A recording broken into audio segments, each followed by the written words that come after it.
कधी कुणाचा मृत्यू घडून येईल ते सांगता येत नाही. मृत्यूनंतर काय होतं हे आजवर कोणालाही माहिती नाही, पण याविषयी अनेक कथा प्रचलित आहेत.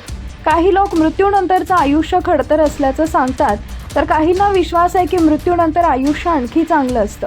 स्वर्ग आणि नरकाच्या कथाही खूप लोकप्रिय आहेत, पण खरं सत्य काय आहे हे कुणालाच माहिती नाही, कारण मृत्यू पावलेली व्यक्ती पुन्हा जिवंत होत नाही.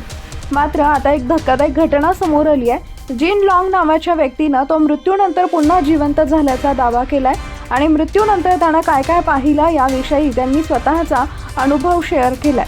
वृत्तानुसार 33 वर्षीय जॉन लॉंगला मधुमेह, ड्रग्जचं व्यसन आणि बेघरपणाचा गंभीर त्रास होता. त्यामुळे तो 2 महिने कोमात गेला आणि डॉक्टरांनी त्याच्या जगण्याची शक्यता फक्त 1% असल्याचं सांगितलं होतं.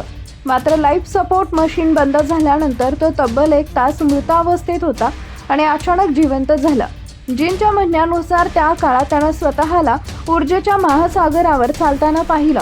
सर्वत्र रंगांनी भरलेली एक विचित्र जागा त्याला दिसली आणि तिथं त्याला प्रकाशानं बनलेली एक शक्तीही भेटली. अचानक तो पुन्हा शुद्धीवर आला आणि हॉस्पिटलच्या बेडवर डोळे उघडले, ज्यामुळे डॉक्टरांसह सर्वजण आश्चर्यचकित झाले.